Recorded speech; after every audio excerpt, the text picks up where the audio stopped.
I couldn't afford to lend money to an inept craftsman drowning in debt. He had to repay the full $500,000 by the end of the month. That's when Wilson, a new loan officer, arrived at my office. I had been a craftsman for 35 years, and she immediately demanded full repayment of the loan.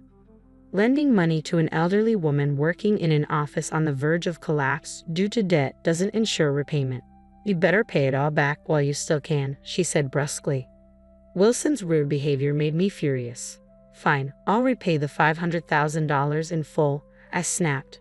But you'll regret this, I muttered under my breath. Wilson burst into laughter, clutching her stomach.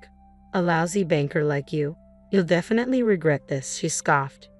Ignoring her laughter, I declared my quiet retaliation against Wilson. My name is Smith, and at 60 years old, I'm still active as a gardener. I started at Smith Landscape Design 35 years ago and now run the company as president. I joined after high school, working under my father's management. Becoming a skilled gardener takes years of artisanal skill. I took over as president 10 years ago when my father, the previous president, fell ill with stomach cancer. In the past, most homes had gardens, but now, with the rise of condos and apartments, demand for gardeners has dwindled. Despite this, neither my father nor I considered quitting. Some homeowners, particularly the elderly, struggle with back pain and unsteady legs, making it hard to tend their gardens. Although our business temporarily declined, rivals closing down have secured our customer base. I'm determined to continue developing our beloved landscaping company, cherished by the community. Even at 60, I'm still active and plan to stabilize the business so my children can take over confidently one day. Then, one day, a banker named Brown visited my office. Brown had been our loan officer since my father's presidency. I'm sorry to say this on a personal note, but I decided to retire, Brown said politely, introducing Wilson as his successor. Wilson, a young woman in her 20s, greeted me briefly. Despite my greeting, she remained silent, and small talk with Brown filled the air. Wilson later visited our office alone. Hello, I'm Wilson from Trust Bank. My boss asked me to meet our customers, so here I am, she said, catching me off guard with her demeanor, leaving me speechless. I pondered the appropriateness of a client bluntly stating they were visiting because their boss had instructed them to do so. Thank you for taking the time to come here, I said with a forced smile. Wilson's response was a glare of annoyance. What's with that tone? Are you implying I shouldn't have come? She retorted sharply. No, it's not that. It's just unusual to hear someone admit they're visiting on orders from their boss, I replied, irritated by Wilson's presumptuous attitude. I was simply stating the facts. Anyway, I'm busy and don't have time for meaningless exchanges like this, I added, as Wilson abruptly ended the conversation and left. In all my 60 years of life, I had never encountered such rudeness. After Wilson departed, I was left momentarily stunned, wondering if it had all been a dream or some sort of illusion. Within a week, Wilson returned to our office. As soon as she arrived, her face flushed with anger, and she started yelling at me. You apologize to me right now. If you sincerely apologize, I won't involve the police. I'll settle this matter without them. I'm sorry, I have no idea what you're talking about. Can you please explain? I replied, genuinely puzzled by her outburst. Don't play dumb. An employee of yours extorted $100,000 from my grandmother for unsolicited garden maintenance and instructed her to transfer it to a specified account. Wilson accused vehemently. I was taken aback by the serious allegation against our employee. Our company only accepts cash payments directly from customers upon completion of our work. We would never instruct a customer to transfer money to any account. Do you have any proof that an employee of ours did this? I retorted firmly. Wilson's response was equally forceful. My grandmother clearly stated that someone named Williams from Smith Landscape Design contacted her, deceived her, and took $100,000. As the president, it's your responsibility to address this. Despite her accusation, I knew there was no one named Williams in our company. Please give me a moment to check, I said calmly, excusing myself to retrieve the employee roster from the office, mindful of privacy concerns. I can't show you any evidence, but I've confirmed there is no one named Williams employed with us, I explained calmly. Oh, I see. You're determined to evade responsibility. If that's how you want to play it, I'll devise a strategy, Wilson retorted sharply before leaving. I couldn't shake off the unsettling feeling about what Wilson might be plotting. Her face haunted my thoughts, whether awake or asleep. A few days later, Wilson returned to my office with a demanding tone. I can't lend money to an incompetent craftsman buried in debt. Repay the full $500,000 by the end of this month, she stated firmly upon arrival. Her directive didn't appear to be from the bank. Could this be her own decision? I asked calmly, why do you believe our office is in deficit? And why must the entire loan amount be repaid this month? Please explain. Wilson responded disrespectfully, smiling condescendingly. As the president, it's obvious your company is in the red. Moreover, there's little demand for landscaping nowadays. You'd better repay it all while you still can. Then, Wilson whispered something even more shocking in my ear. That's just the official reason. If you repay the $500,000, 5 times the $100,000 my grandmother supposedly lost, I'll drop the matter. Her outrageous behavior triggered my anger. Fine, I'll repay the $500,000 in full, I agree through gritted teeth. But you'll regret this. Wilson burst into laughter. It's you who will regret it, old lady. Can you even manage to repay $500,000 in full? You'll soon see. Quietly seething with anger, I declared my retaliation against Wilson. Ignoring her laughter echoing in the room, I prepared for the next day. I called the bank and spoke to a customer service representative. Hello, this is Smith. Thank you for your ongoing support. Could you please ask Loan Officer Wilson to stop visiting my office? It's causing us trouble. I'm terribly sorry. The branch manager will come to your location right away, the representative assured me before apologizing and preparing to end the call. As I listened, I overheard another nearby bank employee muttering, "Her again? How many times is this now?" It seemed Wilson might be repeating similar actions with other clients. Stepping outside my office, I found Wilson waiting for me. "Oh, there you are. Hiding won't help. If you don't want to be reported to the police, sign these papers now," she demanded, thrusting termination documents for a loan agreement toward me. "Is this the bank's decision or just yours?" I asked calmly. "My opinion is the bank's opinion, obviously. Anyway, a fraud like you has no right to complain. Just sign it," Wilson retorted aggressively. "I have just called the bank. The branch manager is on his way, and I'll sign it then," I replied firmly. Wilson's face paled. "What? Why did you call the bank? I thought you were trying to avoid me by staying in your office." "When did I say I was trying to avoid you?" I countered, watching Wilson visibly unsettled and looking as if she wanted to escape.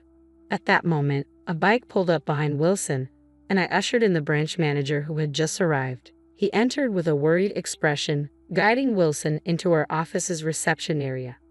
I apologized sincerely for the inappropriate behavior of our staff member, Wilson. "It's inexcusable," the manager addressed me politely before turning sharply to Wilson. "Why would you treat one of our most valued customers who has always supported our bank like this? But this person is a fraud. She scammed $100,000 from my grandmother."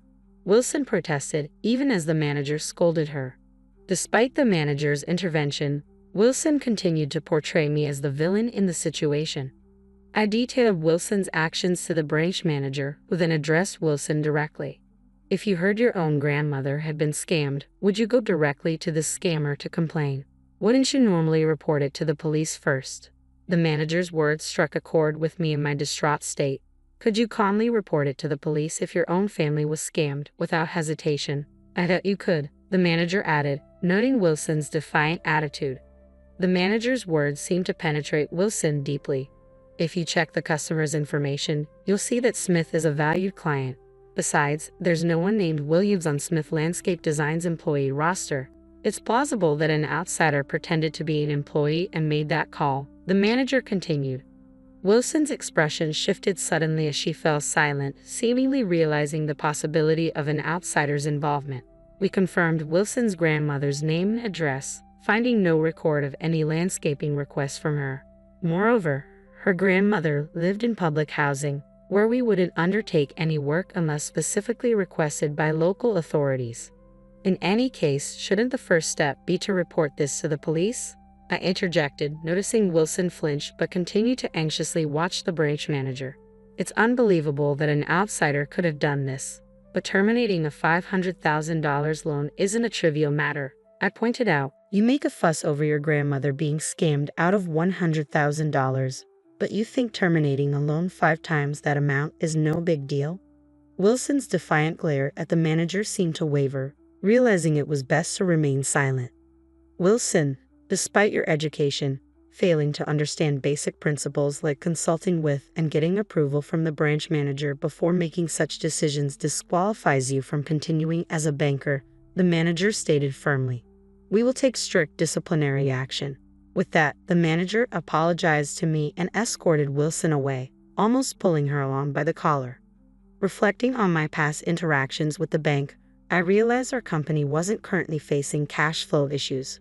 We mainly took loans to maintain our relationship with the bank. Initially, I didn't understand why we borrowed money when it wasn't necessary. However, my father, who founded Smith Landscape Design, had faced financial crises in the past.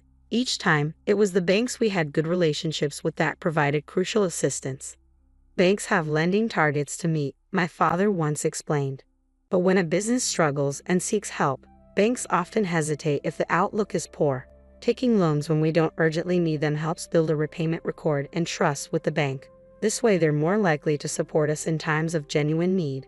Yet, despite this understanding, I couldn't fathom the recent behavior from Wilson, a novice banker lacking even basic social manners and a branch manager seemingly unable to rein her in. It was evident our trust with the bank was eroding, leaving me uneasy about continuing our financial relationship, let alone receiving loans. After discussing with my family, I made a decision. The next day, I visited Trust Bank to convey it. Having informed them in advance, I was promptly shown to the reception room where both the branch manager and Wilson greeted me politely upon my arrival. Facing their bowed heads, I addressed the issue directly. Regarding the loan, it's fine to terminate it. Fortunately, we haven't utilized it yet, so we will repay it immediately. Upon hearing my words, the branch manager's expression shifted to alarm. Mr. Smith, please don't worry about the loan. We value our long-standing relationship. I hope we can continue working together, he implored. However, my decision was firm. If I hadn't intervened, Wilson would still be coming to my office, hurling insults and rudeness. I can't trust a bank that allows such behavior, I stated regretfully. I'm sorry, but I have to end our relationship. I am truly sorry for what happened. We will take strict action against Wilson, and such an incident will not recur, the manager assured me, attempting to persuade me to reconsider. Won't you please continue doing business with us? No matter what you say, my decision won't change, I replied resolutely, pushing away the branch manager's attempt to persuade me. As he prepared to leave the reception room, the door suddenly burst open, and a visibly distressed bank employee rushed in. Excuse me, I must leave, the manager said abruptly, a look of concern on his face as he exited. A woman's voice followed from outside the room, clearly agitated. When I visited your bank, a banker named Wilson said to me, "We don't lend money to the incompetent." What kind of training do you give your bankers? The manager's reaction confirmed my suspicion that I wasn't the only one affected by Wilson's behavior. This is, he began, trailing off as his gaze shifted toward Wilson, who nervously bit her nails and muttered to herself. Swiftly approaching Wilson, the branch manager declared, "You're fired as of today. Get out of here right now," pointing to the door. Shocked, Wilson's face turned pale as she stared back at the manager. Then, with a sudden change in demeanor, she made a desperate plea. "Please don't fire me, I beg you." Her hollow apology did little to sway the situation. It was fortunate for us that we didn't rely on the loan, but many businesses must have been seriously affected, I remarked quietly, troubled by the thought of Wilson causing turmoil for others. "Do you have any idea how many valued customers we've lost because of you? Your dismissal is the only option," the manager asserted firmly.